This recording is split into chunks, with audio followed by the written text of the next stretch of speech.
En el ejercicio del cálculo del área del triángulo, entonces habíamos mencionado como ciclo de vida del software, identificar el problema y como parte del análisis, identificar al menos las entradas esenciales, la salida o el resultado al que queremos llegar y cómo se van a combinar esas entradas, lo que sería el proceso o procesamiento. Al menos de forma elemental, al principio, hay que documentar formalmente todo lo que uno va analizando, ¿sí?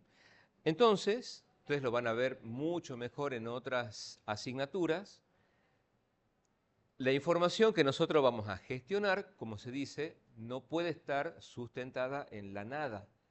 Es decir, tiene que estar almacenada en algún lugar de la computadora, porque nosotros necesitamos, bueno, usar como herramienta los lenguajes de programación, la computadora, etcétera, ¿sí? Podríamos resolverlo con lápiz y papel, usando una calculadora, mentalmente, etcétera. Si lo queremos hacer a través de un programa, ese programa básicamente lo que va a hacer es crear datos y gestionar esos datos. O sea, ahí hay mucho concepto. Esto es una introducción, pero vamos a ir presentando esas ideas, porque de nuevo, lo vamos a ocupar en todo lo que se haga en todo momento, ¿sí? Entonces, por ejemplo, si nosotros usamos la computadora para editar un documento de Word, o un PowerPoint, un bloc de notas, etcétera, ¿sí? Cuando lo guardamos, ¿qué es lo que estamos guardando? Uno dice, bueno, guardalo al archivo. Si uno almacena esa información en archivos físicos, ¿sí? Y después dice, bueno, pasame el archivito tal, o tenés que crear una carpeta o un directorio, y ahí tenés que incluir los distintos archivos, ¿sí? Es una forma de almacenar información. Para el caso de un programa de computadora, nosotros vamos a almacenar magnitudes. Entonces, por ejemplo, si queremos calcular el área del triángulo, ¿qué necesitamos conocer? La base y la altura. Pero otro caso, cuando alguien diga, bueno, necesito calcular el área de este otro triángulo, ¿qué es lo que va a pasar? Bueno, necesita dar la base y la altura para ese caso particular, pero es otro valor de la base y otro valor de la altura. Otro usuario o bien otra persona tiene ese mismo problema, pero dará otros valores para la base y la altura. O sea, la base y la altura son característicos de ese problema, son las entradas para ese problema en particular. Pero esos valores pueden cambiar de un uso a otro.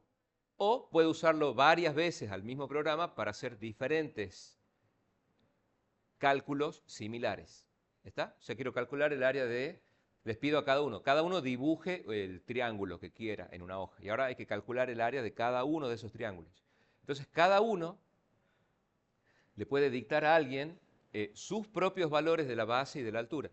De una persona a otra aparece siempre el valor de la base, pero eso puede cambiar de un uso a otro o de un momento a otro. Bueno, a esas magnitudes que cambian de un momento a otro, o cada vez que el programa se utiliza, esas magnitudes que pueden cambiar o variar, se las denomina justamente variables.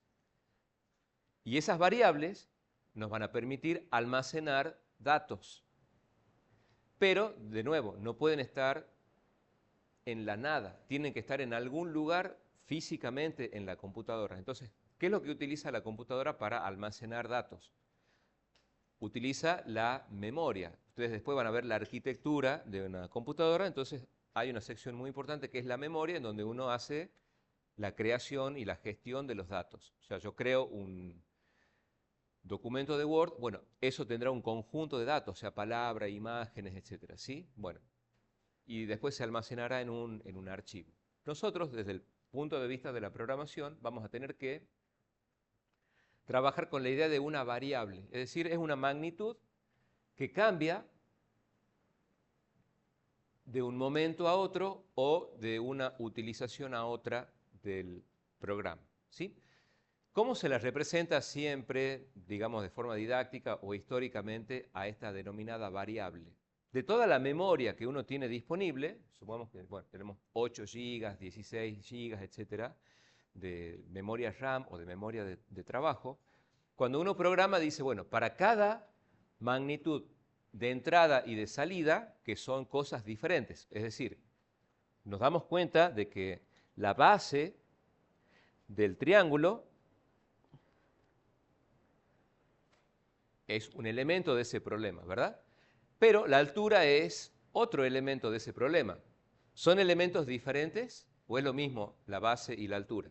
Son cosas diferentes. ¿Qué opinan? Son diferentes. O sea, una cualidad de ese triángulo es el valor de la base y es diferente del valor de la altura en general. Puede que en algún caso particular coincidan. ¿Está? Entonces ya tenemos dos magnitudes. Entonces tendrían que ir en dos lugares distintos. No podríamos poner ese mismo dato o esa misma información, si lo usamos como sinónimo, simultáneamente en un mismo lugar físico. ¿Está? Es decir, si uno tiene una repisa para colocar cosas, no puedo poner el zapato y, no sé, y una botella en el mismo lugar físico. Son cosas diferentes, irán en lugares diferentes. ¿Está? Lo mismo pasa con la salida, es decir, yo necesito que eso esté almacenado en algún lugar, pero es una idea, o sea, una magnitud diferente de la base y diferente de la altura. Es un número también, pero ese número no sale de cualquier lugar, hay que saber cuál es la base y la altura, combinarlas de alguna forma y recién obtener. ¿Está? Bueno, cada una de esas magnitudes, o como nosotros vamos a denominar variables, tienen que ser creadas de toda la memoria que está disponible, que al principio estará vacía. Si uno, por ejemplo, en otro contexto, abre el navegador de Internet, bueno, el navegador es un programa que se ejecuta y por lo tanto tiene datos internos. Bueno, todo eso se va volcando en la memoria. Si abro el Word, todo lo que se va haciendo en la edición de texto se va almacenando en memoria, en la RAM. Nosotros ahora tenemos que también saber cómo se dice técnicamente reservar porciones de esa memoria para que puedan contener magnitudes que puedan variar en el tiempo. Entonces el esquemita típico de una variable sería, veamos si puedo abrir otro Paint acá, aunque sí, lo vamos a hacer acá.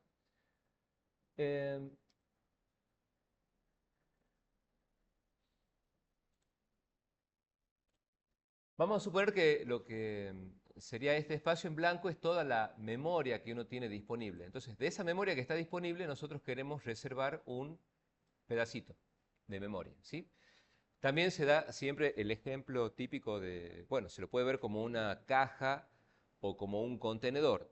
Hay un cierto espacio, digamos, físico, entonces yo digo, bueno, quiero almacenar acá los zapatos, ¿qué hago? Bueno, pongo una caja que sea solo para los zapatos. Quiero almacenar otra cosa, traeré otro contenedor para otro objeto y ocuparán lugares separados. No puedo poner dos elementos distintos en un mismo lugar físico, ¿sí? Entonces, de la memoria que está disponible, después ustedes van a ver que la memoria es un conjunto de celdas, o sea, como pequeños lugares donde se puede colocar algo, y cada una de esas celdas tiene asociado lo que se llama una dirección de memoria, o sea, es como si fuera el domicilio de cada una de las casas. Las casas vendrían a ser contenedores para las personas, pero cada casa tiene un domicilio. El domicilio, bueno, será la calle y el número, ¿sí? Bueno, acá pasa algo parecido. Hay un conjunto de celdas que se denominan memoria y cada una de esas celdas tiene una dirección de memoria. Si yo quiero almacenar algo en la memoria de la computadora, tengo que decir, bueno, a partir de esta dirección voy a reservar un conjunto continuo de celdas. Y a eso le voy a llamar un espacio en memoria. Y ahí puedo almacenar algo. El típico ejemplo sería representarlo de esta forma, ¿sí? Como para presentarla ahora esa idea, pero solo va a ser como para mencionarla, cada uno de estos espacios que se denominan variable va a tener asociado un número en hexadecimal, pongámosle por ejemplo A3BD, que se llama dirección de memoria. Esto es transparente para el desarrollador, es decir, yo necesito, por ejemplo, comenzar con algo, con la base del triángulo. Bueno, la base tendrá que estar en algún lugar. Para eso hay que, en la memoria, reservar un espacio, es decir, una celda de inicio y a partir de ahí un conjunto de celdas, y todo ese conjunto se puede apuntar o referenciar, como se dice, a partir de una dirección. Esto, como les digo, se hace en forma totalmente transparente para el programador.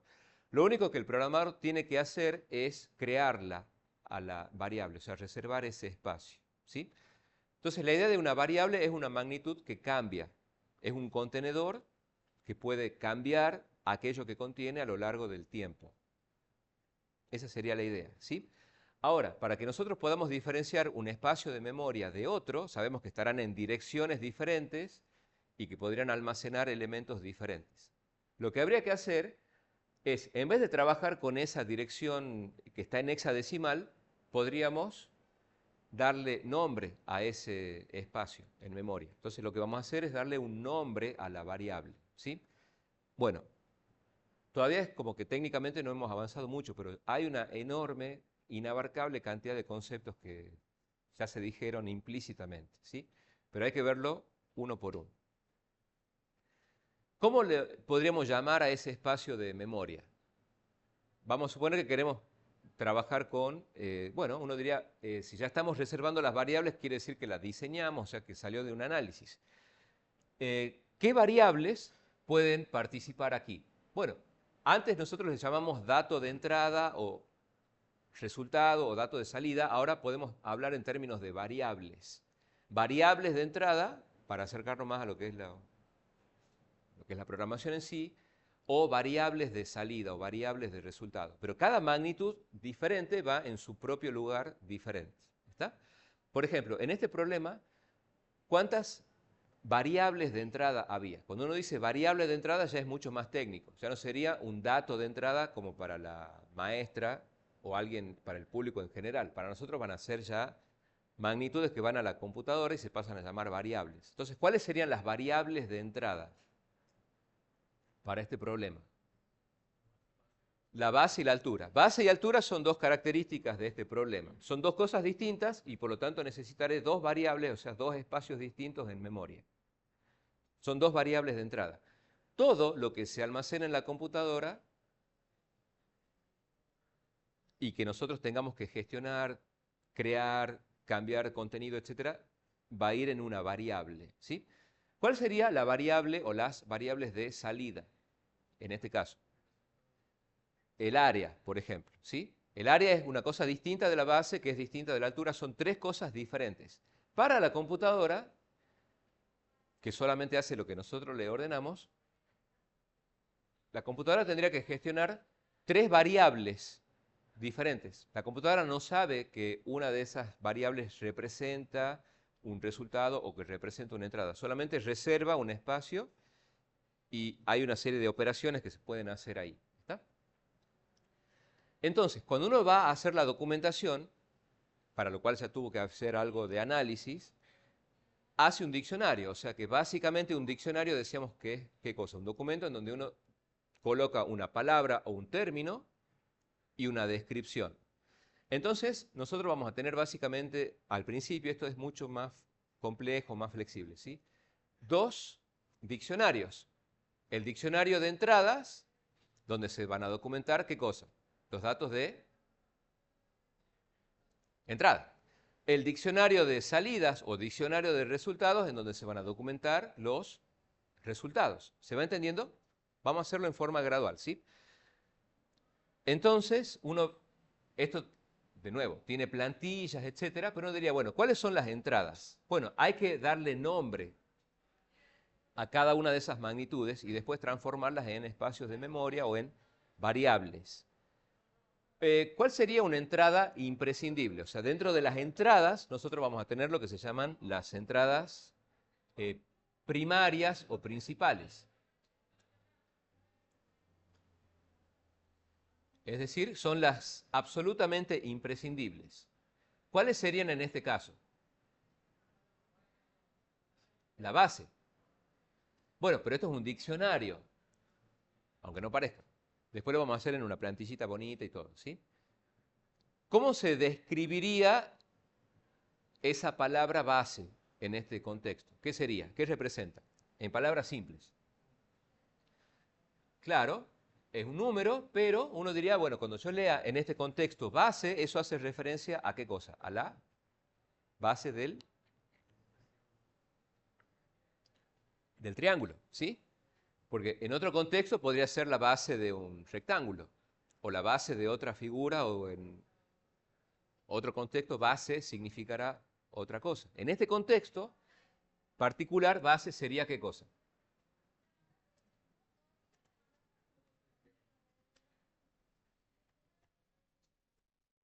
¿Está? ¿Se entiende, chicos? ¿Hasta ahí? Con eso ya estaría completo el diccionario de variables de entradas primarias, o faltaría alguna. Es decir, para comenzar a resolverlo al problema, yo con que me den la base ya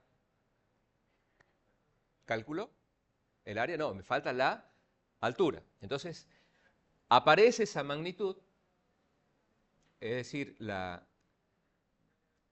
programación consiste en, a partir del análisis, darnos cuenta de que necesitamos crear esa variable de entrada.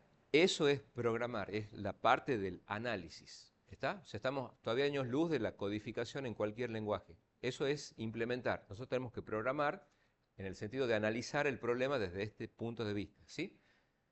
Bueno, y con eso ya está completo, porque necesitamos la base y la altura. Ahora habría que hacer el documento o el diccionario de salida o de resultados. ¿Qué deberíamos documentar ahí? ¿Cómo le denominamos según nuestro análisis al resultado al que se llega finalmente? Área. Entonces acá, ¿qué vamos a colocar? Área. Perfecto. Entonces acá pondríamos que el área del triángulo, bueno, obviamente una vez que se haya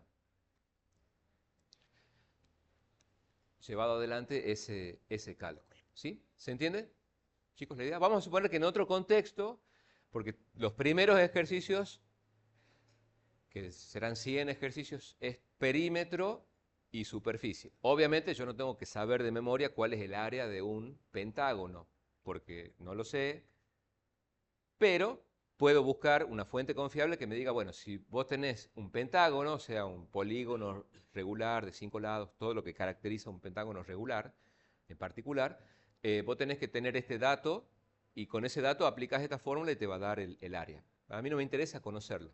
Mientras alguien me la pueda proporcionar esa fórmula, me diga, bueno, yo necesito que vos hagas, por ejemplo, el cálculo, no sé, de qué tan radiactivo es un cierto elemento. Entonces vos vas a tener un aparatito, si este aparatito te da un número entre tal y tal valor, vos dame un mensaje eh, que no hay peligro o sí, etc. O sea, uno va a tener eso como parte del contexto del problema. ¿Está? Bueno, um, si tuviéramos en otro problema de la misma índole, el área del círculo. Ahora hay que calcular el área del círculo. Viene la maestra y dice, los chicos han quedado chochos con el del triángulo, ahora quieren hacer el área del círculo.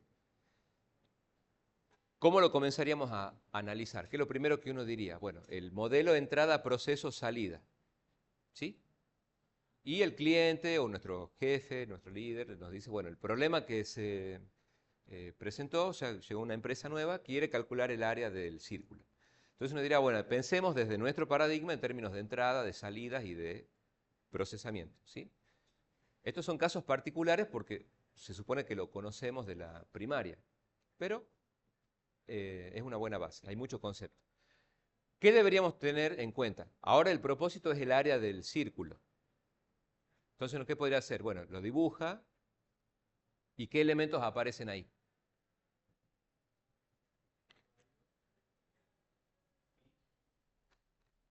El radio, es decir, lo que caracteriza a un círculo es que tiene un cierto radio, ¿verdad?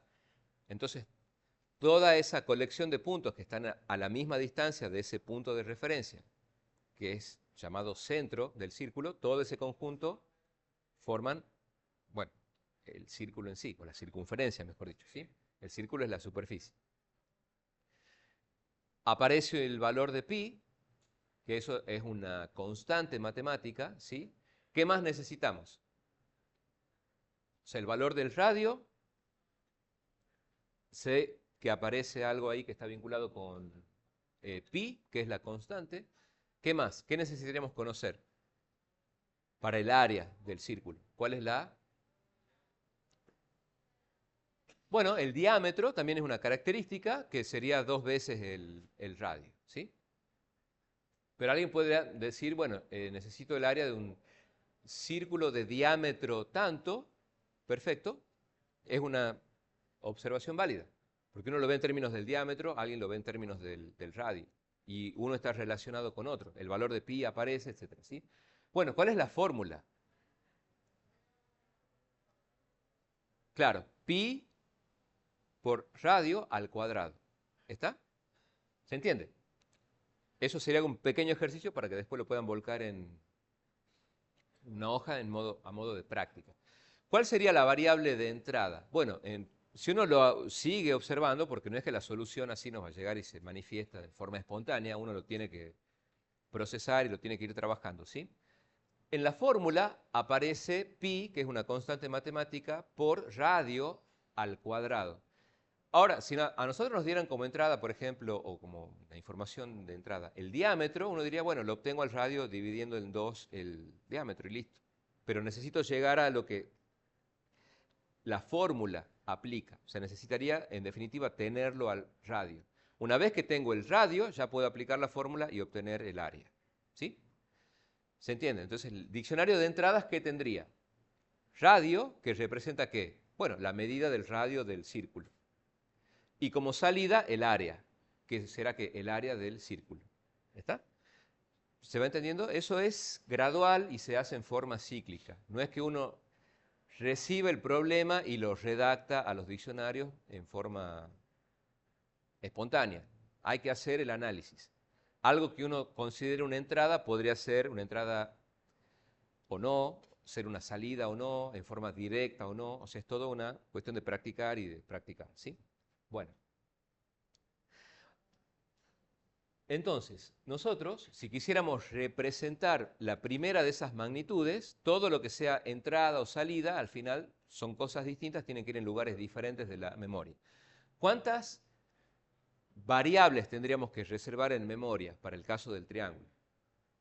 3 lugares diferentes porque tenemos 3 magnitudes diferentes. Base y altura son entradas, las interpretamos como entrada, y área que la interpretamos como salida o como resultado. Pero esas son cosas que nosotros interpretamos. Para la máquina, con que haya 3 lugares separados, o 5, o los que hagan falta, le da lo mismo, ¿sí? Entonces ya tenemos uno. En lugar de apuntar aquí a esta dirección, lo que podemos es, bueno,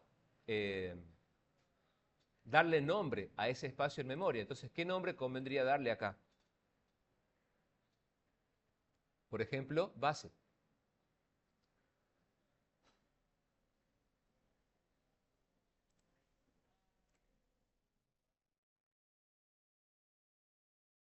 Acá. ¿Sí? Después veremos todo lo que se necesita hacer para llegar a esto. Pero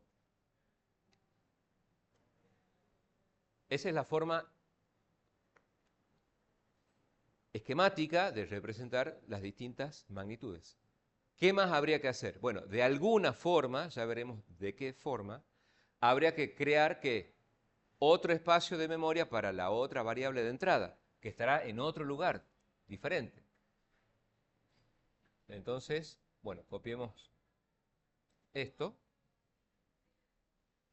Otro espacio en otra dirección diferente. Esto es simplemente un esquema, pero ya que es seguramente la primera vez que lo van a ver, pongámosle, por ejemplo, C31F. Esa sería la dirección de memoria. O sea, hay una dirección de memoria a partir de la cual se reserva este espacio. ¿Cómo se puede llamar esa variable o ese espacio en memoria? ¿Cómo le podríamos poner? ¿Qué opinan? ¿Cómo puede llamarse? Altura, porque es una de las variables de nuestro problema, ¿sí?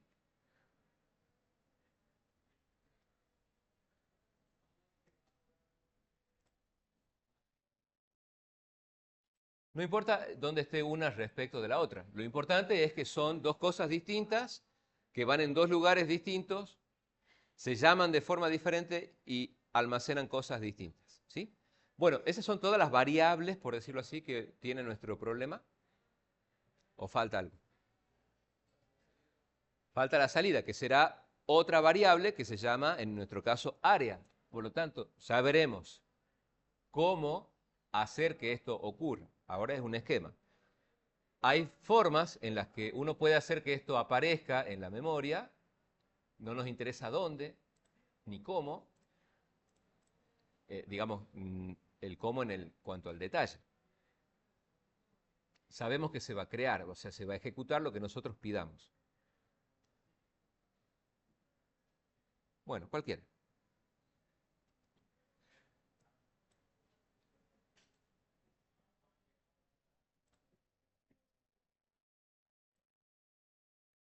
Bueno, y este espacio va a ser llamado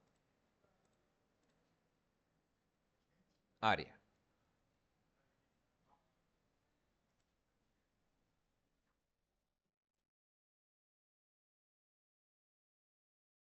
¿Está? Esta es la dirección de memoria.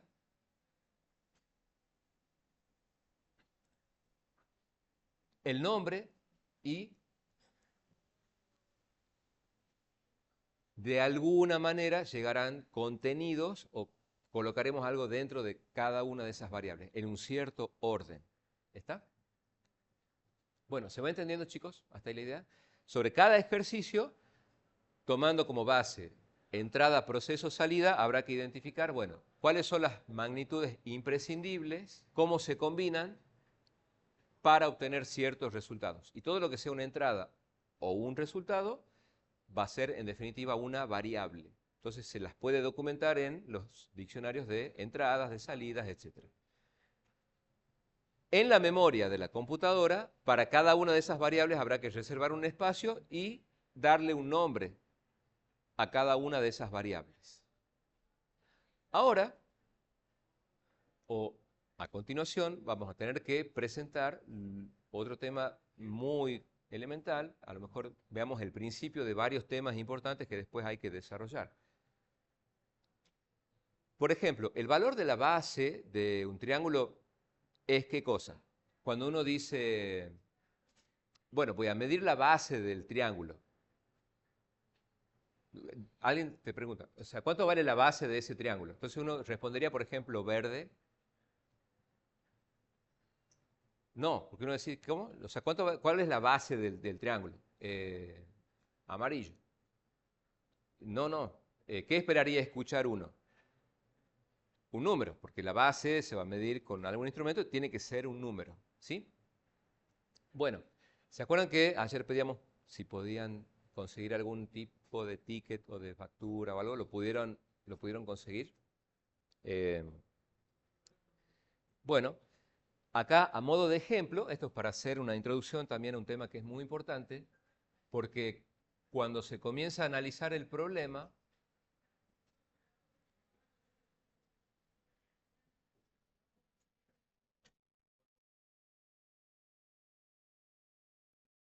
muchas gracias. Tengo una imagen acá, pero gracias. Acá, perfecto. Es para no sacarle la foto y esto, pero tenemos uno similar. ¿Pero vos tenés uno para vos mismo? Bueno,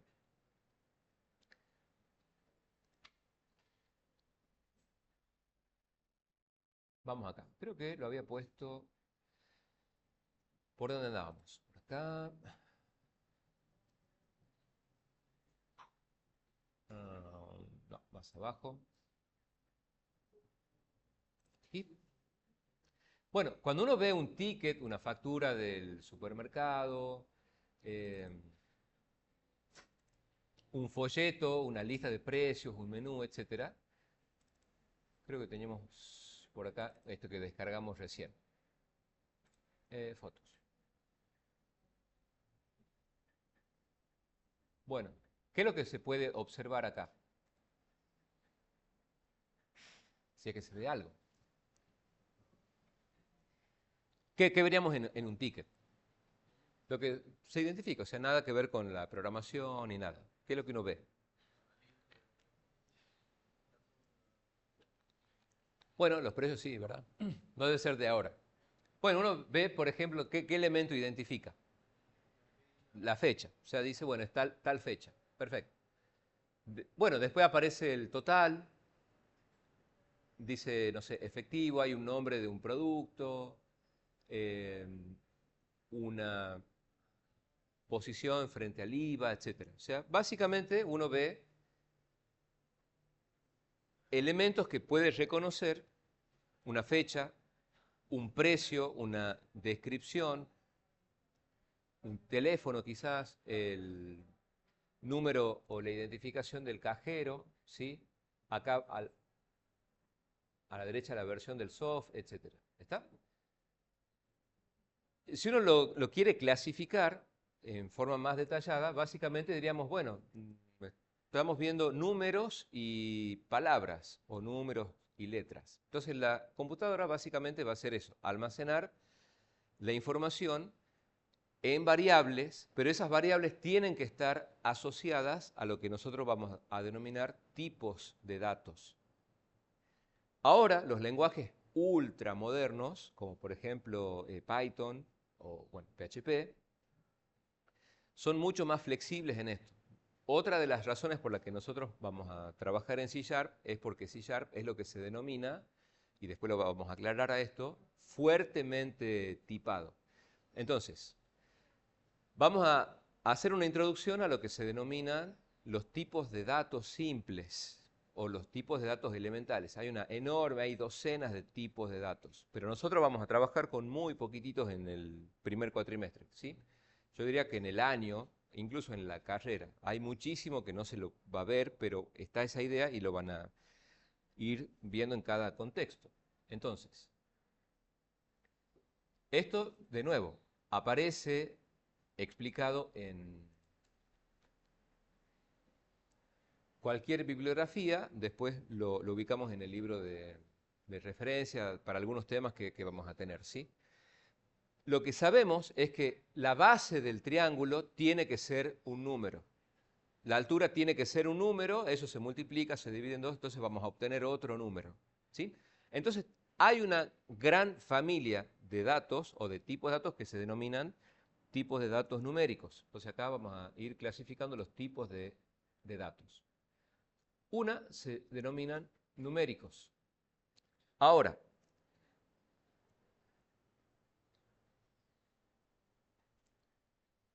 ¿cuáles serían las clasificaciones de los números que nosotros conocemos?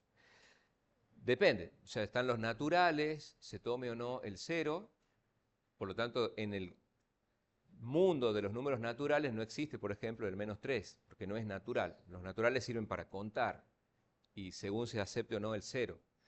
Entonces, uno dice, bueno, pero en ese contexto de los naturales yo no podría hacer 2 menos 5, porque no existe esa entidad llamada -3. Bueno, hay que extender eso y hacer otro conjunto de números que serían ¿quiénes? Los enteros. Después aparecen los que se pueden representar como fracciones o no, que serían los reales, etcétera, etcétera. ¿Sí? Y al final se llega a lo que se llaman los números complejos. Básicamente vamos a tener 3, pero nosotros vamos a trabajar con 2 de los 3 y después se presentará el tercero. O sea, los numéricos podrían ser números enteros, reales o complejos. Por ejemplo, Python trabaja de forma nativa con los números complejos. O sea, los tiene incorporados el propio lenguaje. Cuando ustedes escuchan algo, está soportado de manera nativa, quiere decir que el lenguaje fue creado con eso ya incluido. Entonces, Python tiene de forma natural el manejo de los números complejos.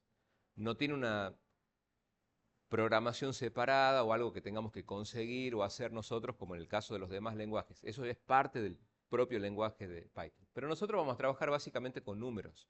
Hay mucha matemática simple, operaciones aritméticas simples, pero casi todo es sumar, restar o calcular, como les decíamos, promedios o porcentajes, ¿sí? Después de los numéricos, la otra gran clasificación serían los no numéricos.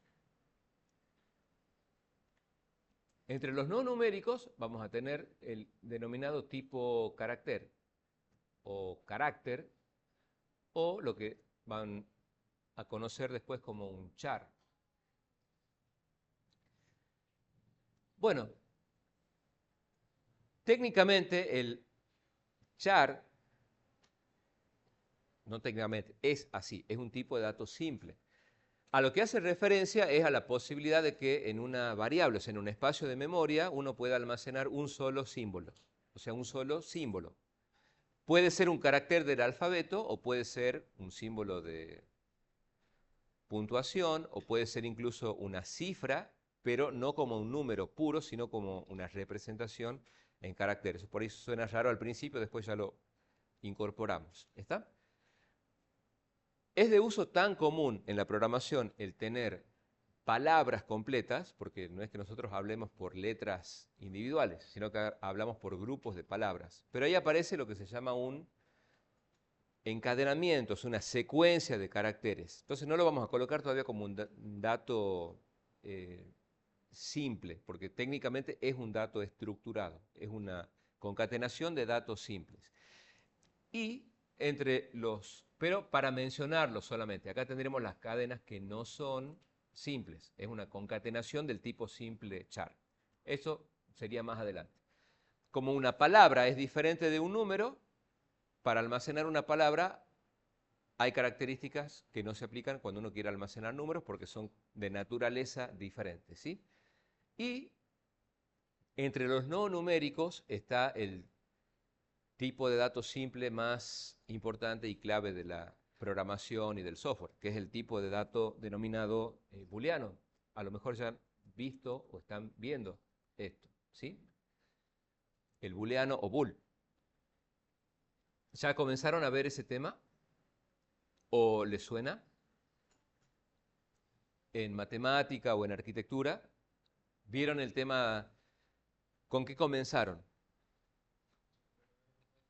Bueno, eso. Esos llamados valores de verdad, o sea, vieron lo que es una proposición y que esa proposición, ¿cómo la definieron? Bueno, también, digamos, hay como una esencia de la definición. ¿Qué sería? Todo enunciado del cual se pueda derivar un valor de verdad, verdadero o falso. Bueno, esos posibles valores de verdad, por ejemplo, para una proposición, tal como está definida, bueno, está asociado desde la programación al tipo de dato booleano. El valor de verdad de una proposición, ¿cómo podría ser? ¿Verdadero o falso? Bueno, eso también tiene un montón de sinónimos, vamos a decir solamente algunos, pero bueno, un tipo de dato booleano tiene dos posibles valores, true o false, o false, como lo quieran llamar, ¿sí?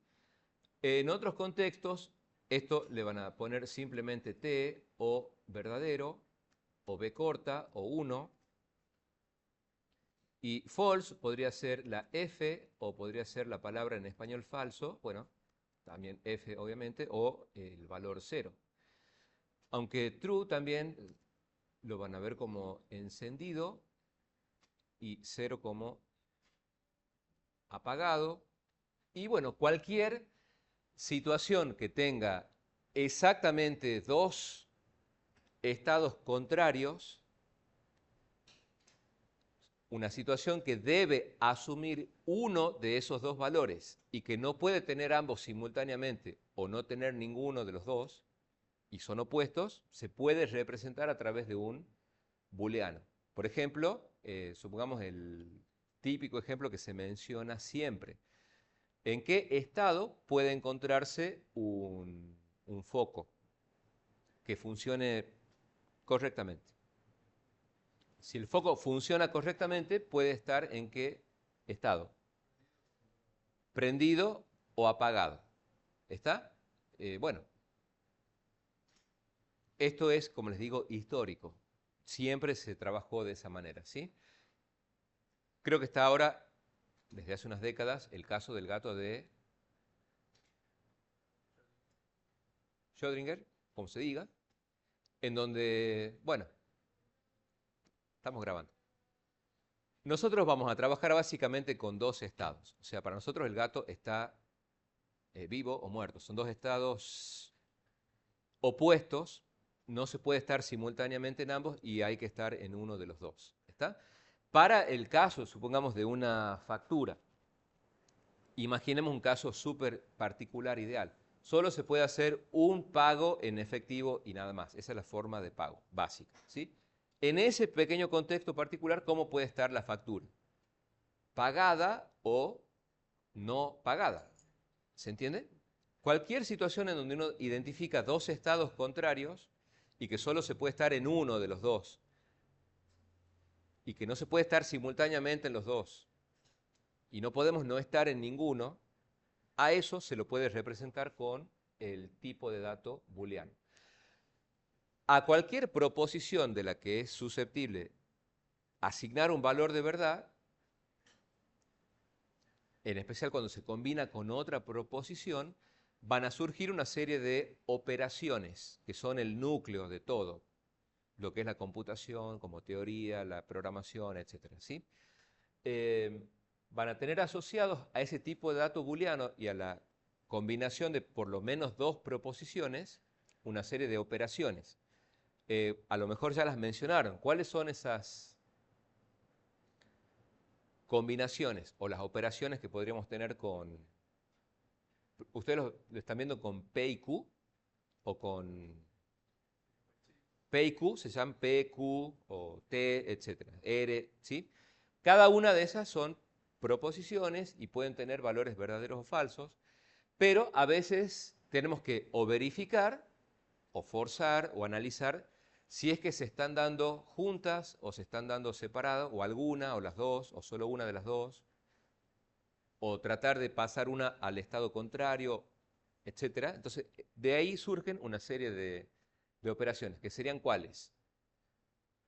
Por ejemplo, P es una proposición y cuáles serían algunas operaciones que se podrían hacer. Pues nosotros vamos a trabajar después de cierto tiempo, ya casi de inmediato, solo con proposiciones, desde la programación. Por ejemplo, con P por un lado y Q por otro lado, ¿qué operaciones básicas tenemos? Que se representa con un AND, pero esto también tiene varios símbolos, por así decirlo. Puede ser un punto, podría ser lo que se llama el acento circunflejo, que es el tipo sombrerito, ¿sí? Nosotros lo vamos a ver con el doble ampersand. Hay un símbolo que lo que va a hacer es analizar todas las posibles combinaciones para ver si dos proposiciones se dan juntas o no. Cada una, P y Q, puede ser verdadera o falsa. ¿Está? Por lo tanto, si uno dice, bueno, tenemos que hacer la tabla de verdad de la proposición P, es como casi directo, porque ¿cuál sería esa tabla de verdad? Vamos a hacer, esto después lo van a ver más en detalle con la profe, pero lo pueden tener también en el libro.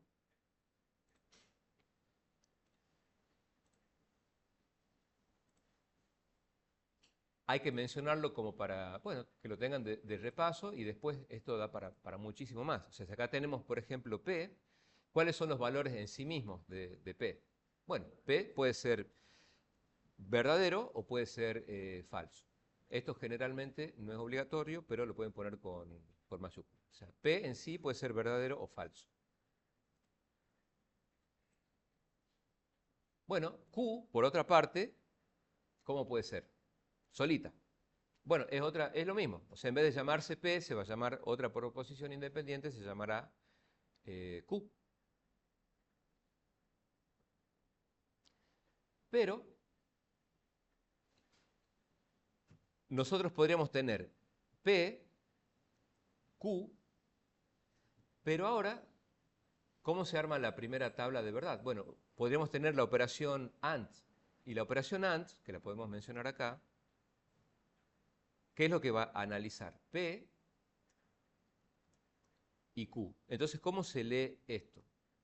La proposición es todo lo que está aquí dentro de ese recuadro. Eso es un todo. ¿Se entiende? Porque por un lado tenemos P solito, por otra parte tenemos Q solito. P y Q es un todo. No son tres cosas separadas. No es que dice P y después está el operador AND y después está Q. Hay que aprender a leerlo como un todo. ¿Se entiende? Y ese todo, al ser booleano, ¿qué dos posibles valores puede almacenar? 0 y 1 o verdadero y falso. ¿Está? El tema es que P y Q tomado como un todo depende de dos elementos individuales que pueden tener distintas combinaciones. Entonces la tabla lo que hace es resumir todas las posibles combinaciones. Vamos a hacerlo con números. Por ejemplo, P puede ser 0 o puede ser 1 y Q puede ser 0 o 1, manteniendo el estado de P, y Q puede ser 0 o puede ser 1 manteniendo el estado de P. ¿Verdad? Eso ya lo saben. Nosotros, bueno, programar es hacer esto, como respirar, ¿sí? Se lo hace absolutamente en todo momento. ¿Cuál sería el valor de verdad? Y acuérdense que la proposición acá es el todo P y Q. Eso es un solo núcleo, no está separado en partecitas. P y Q es una sola cosa. ¿Cuál es el valor de P y Q si el origen es esta combinación?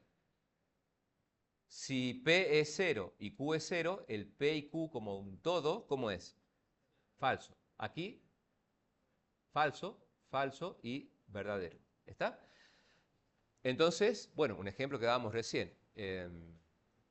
Por ejemplo, eh, quiero ir al cine, entonces, ¿qué necesitaría? Bueno, tendría que ver, por ejemplo, no sé, si hay un colectivo que me lleva y si tengo plata para la entrada, por decir algo, ¿sí? Esto lo van a ver mucho mejor con la profe.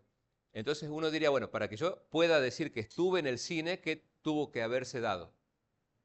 O sea, conseguir el colectivo y tener el dinero para la entrada, o sea, que me alcance la plata, ¿sí? Eso después se va a ir descomponiendo en proposiciones más pequeñitas y cada una de esas proposiciones va a tener elementos que para nosotros van a ser valores de las variables. Entonces vamos a analizar el contenido de las variables y vamos a deducir un valor de verdad para una combinación, ¿sí? Es decir, si no hay colectivo, no estoy en el cine, porque no tenía forma de llegar. Si puedo ir, pero no me alcanza la plata, viajaré al Pepe porque no voy a estar en el cine. No tengo... ¿Qué necesito? Que las dos se den simultáneamente. Si cualquiera de las dos falta, o faltan las dos, el todo es falso. ¿Está? Bueno, ¿cuál es la otra? Esto en realidad lo vamos a ver después, es solo una presentación, ¿sí? Pero bueno, ya está. Vamos, es un minuto. ¿Cómo más se puede combinar esto? ¿Qué otra operación es la segunda de las básicas? No sé si habrán visto las tres.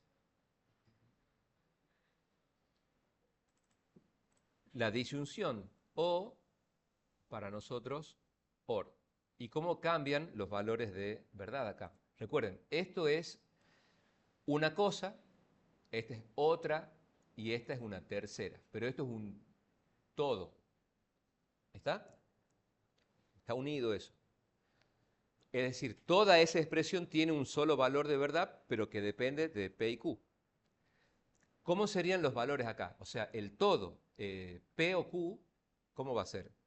0, acá 1, 1 y 1. O sea, porque la operación OR requiere que al menos una de las proposiciones sea verdadera y eso hace que el todo sea verdadero. ¿Se entiende? ¿La idea o no? Una cosa es ver los componentes individuales y otra hay que ver la proposición como un bloque. Entonces ustedes seguramente después van a trabajar con combinaciones, o sea, P y Q, paréntesis, o no R y no T y S. Entonces, cada una de esas secciones se puede plantear por separado, pero lo que se quiere es el valor de verdad del bloque completo para todas las combinaciones de entrada. ¿Sí? Que van a tener 2 a la n. N es la cantidad de proposiciones. ¿Y cuál es la otra, que es la fundamental? La negación. Vamos a hacer acá. Por ejemplo, si hay una proposición P, ¿qué valor puede tener P? Bueno, al ser una proposición única puede ser 0 o 1. ¿Qué es lo que hace la negación lógica? cambia el estado al estado opuesto. O sea, si originalmente P es falso, no P es verdadero. Si P originalmente es verdadero, no P es falso. Esto es un solo bloque, ¿sí? Esto es un solo bloque y esto es un solo bloque. Lo que está ahí en amarillo es una sola cosa. A lo mejor eso, bueno, los ayuda, como les digo, a visualizar. Cuando tengan paréntesis, van a tener que ver las combinaciones particulares, pero el paréntesis también es un solo bloque, que a lo mejor después se combina con otra cosa. Lo van a hacer en forma gradual. Pero es el tipo de dato fundamental, es clave. Entonces vamos a hacer muchísima práctica y esta vez vamos a hacer muchísimo de esto. Siempre a lo mejor no es una queja, es una observación, como yo les comentaba en algún momento. Cuando se pasa a un siguiente nivel, uno está acostumbrado para presentar el concepto a trabajar con proposiciones simples. Cuando las necesita combinar en dos o más, es como que ahí se ve que faltó práctica. O sea, cuando uno dice, bueno, tengo que identificar una cosita, perfecto. Pero con dos o más, o tres, o combinaciones más complicadas, ya es como que cuesta más. Uno creería intuitivamente que es más de lo mismo. O sea, uno pensaría que sumar, por ejemplo, 30 números de una cifra es lo mismo que sumar un número, o sea, dos cifras. ¿Se entiende? O será más difícil sumar 30 cifras sueltas que dos. Es lo mismo, porque uno toma dos, a ese resultado le suma otro que serían dos numeritos, ¿se entiende?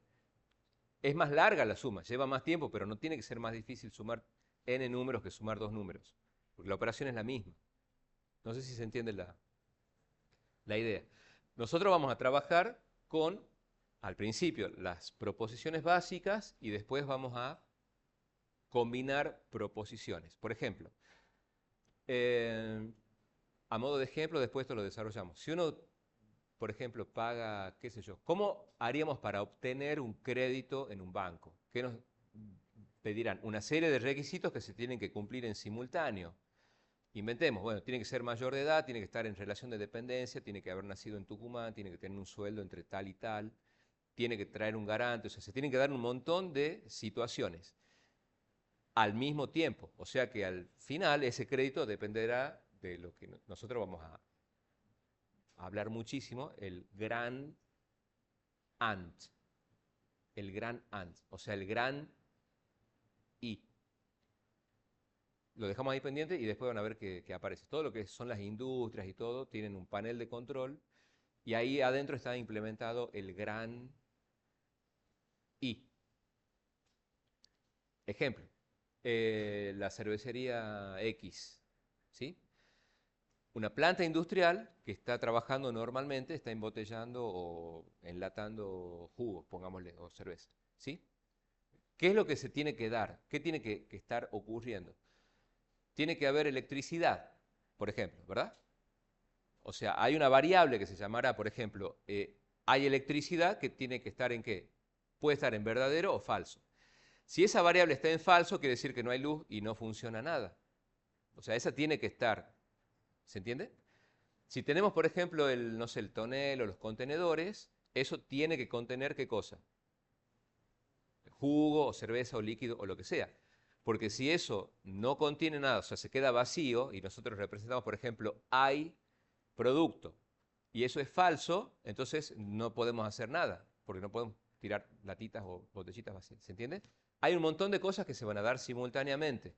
Todo se tiene que dar en simultáneo. Si algo falta, todo se detiene inmediatamente.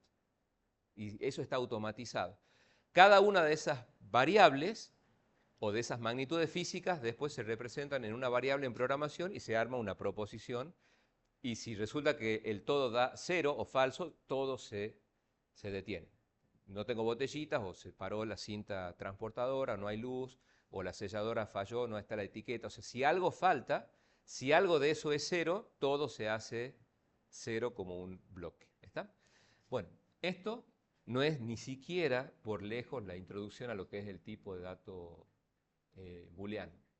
O sea, este es el núcleo. Entonces, retomando acá, vamos a decir Q y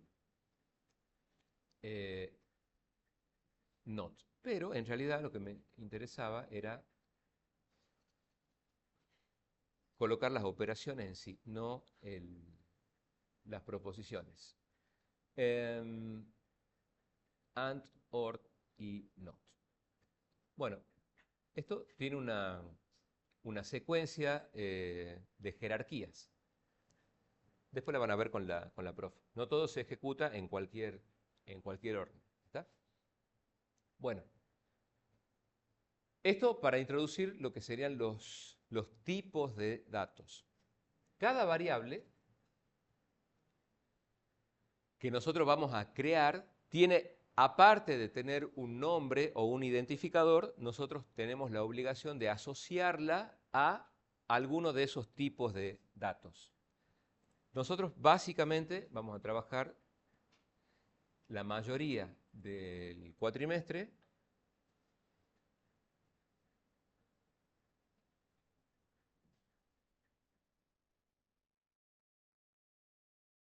con enteros reales y booleanos.